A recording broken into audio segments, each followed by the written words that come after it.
Number 5, this motherfucker's name is Thompson Thomas, which is really just the greatest college football player name I've ever heard in my entire life. Yeah. Thompson Thomas says, I think I push people that are just okay friends in hopes of finding people that will one day be the friends like I see on YouTube. I know, and I underline the fuck out of this part in red. Lady in red. Underline in red. Just underline in red. Walking across the room. Thank you, Zoe. Just underline in red. He said, I know there's a lot of flaws in that thinking, but I just recently realized this. So I'm going to give you the sandwich here. I'm going to go good, bad, good. Good for you for realizing that that is a flawed way of thinking. You know? And I get it. You want, maybe you watch a certain group of friends and you're like, I want what they want. But there's so much that you don't see. Mm-hmm. And you don't want anything you see on the internet for you that much. Yeah. Because people only show you what they you want to see you. or what you want to see. Yeah. You can't finish somebody's sentence unless you're going to say the same thing. They only want to show you what they want to show you. You're going to need a friend with a spare tire so you don't steal their car. But let's say you're watching us or you're watching Dynamic Bantier and you're like, I want to be best friends like Steve and Mike. There's so much that you don't see. Yeah. That goes into maintaining a relationship. And each relationship, it's such an individual thing. And you're only seeing a fraction of it. Mm-hmm. You don't see the bad. You don't see the fights. Yeah. You see us, me and you, or me and Steve showing up once a week and being whatever. And also, you don't see the years of friendship and trials and tribulations that went into building a relationship before it even got to being in front of a camera. Right. Or somebody else editing down an awkward moment. Week. Yeah. Or an awkward moment in that hour a week. Sure. So, I mean, number one advice is don't compare your life to things that you see on the internet. Mm-hmm.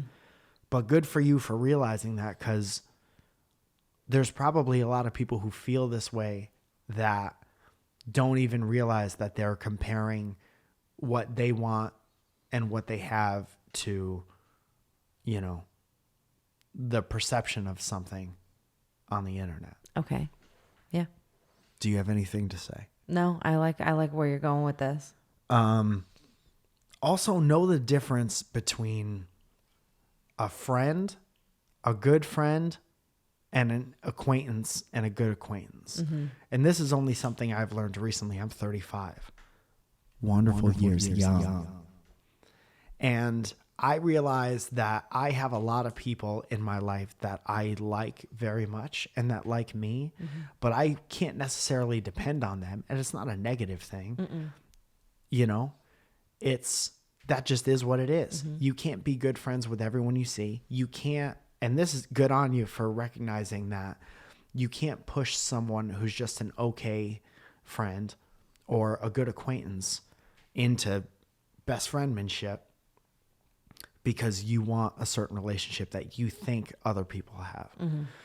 So start compartmentalizing people and put people into different groups. Smart, We're not best friends because X, Y, and Z. Right. So you must be a good acquaintance. Love hanging out with you, but wouldn't ask you for a ride to the airport or whatever. Right. Would never tell you about my family problems because really I don't know anything about your family. Right. You put people where they go and you treat them accordingly. Yeah. And the longer you know someone, they open the window, man, and they give you these little glimpses as to who they really are. And when they do that, don't ignore that shit because you want them to be something else. Right. That's mic dropping knowledge. I'm back. It's 2013 all over again. I had a lot of people come up to me in Nashville, and like, dude, when people come up to me and they're like, I'm 22 years old now, I've been watching you since I was 13, or like your walk and talk videos or whatever have gotten me through a lot of really tough times, and you were like somebody who I would go to and listen to when I didn't have that in my life. That's why we answer questions like this now. Because we went through this whole magical ride with this YouTube shit. Started as a musician, fell out of love with that, had my life almost taken away, fell in love with making people feel good and saving people time, had to take a break from that because it was weighing heavy on me, fell in love with making people laugh, and now being able to meet those people and seeing and hearing the impact that it's had on their life. Now I just want to make people laugh and save them some time and get them through hard times if possible. So we're doubling back. And this whole learning curve of that, this is why I have so much of a sense of pride with being on this stupid website for as long as even though they've abandoned us. I'm just kidding. But not really. Even though, like, the sense of pride comes from, like, we just started making stuff. It's like Fight Club. It's like you met me at a very interesting point in my life. You could see our whole evolution of being a creative and hopefully helpful adult on the internet. Yeah. And the good and the bad and everything in between. The whole body of work is like available for you to watch for free. Yeah. Anyway, sorry to make it about myself at the That's end fine. there. But I just get a lot of fulfillment out of like hopefully saving some people time. Yeah. And I read some of this shit. The last two questions, not the blind date thing as much because I was always on fire in the dating community. Can't get enough. Can't stop, won't stop.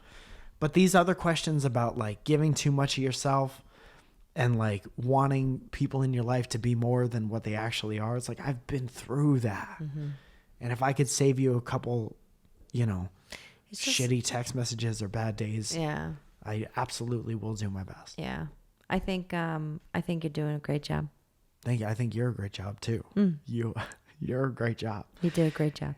And you're on this show not only because you're my favorite person to talk to and hang out with, but you have this ability to see through bullshit faster than anyone I've ever known before in my entire life.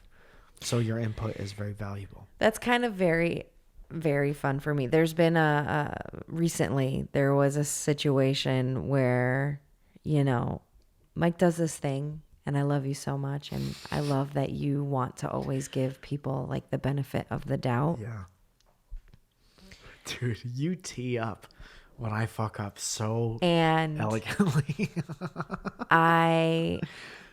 He's like so excited for me to meet someone, blah, blah, blah, blah, blah. But like you said, I can see through bullshit like within 10 seconds. Yeah. And Mike was just ready for me to fall in love with this person. And this person's fine, but I could see exactly what this person was within seconds. I mean, it took me all of 5 seconds to size this person up and know exactly what they were all about. And of course, Mike wouldn't see it until months and months later. And I'm always just like, just be careful. That's it. Don't go all in. Don't slow down. Slow down because this person will show their true colors sooner than later. Yeah. And sure enough, it happened. And he's like, I hate to say it, but I'm not too proud to say it. I think that's what you had written in a text, that you were absolutely right.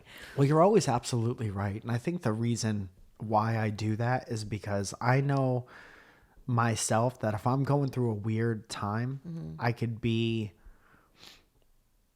it takes me a little while to show people. No, I don't know, man. I think I'm pretty genuine all the time. Yeah, but always. I know like if I'm nervous around somebody or something, I'm like, I just try to give people the benefit of the doubt in case they're having like a bad day or Yeah. they're going through a weird time. And that's But totally also, fine. You know, you got to put a limit on that. Yeah, shit. but even if you're going through a hard time, typically they'll show you exactly who they are within minutes.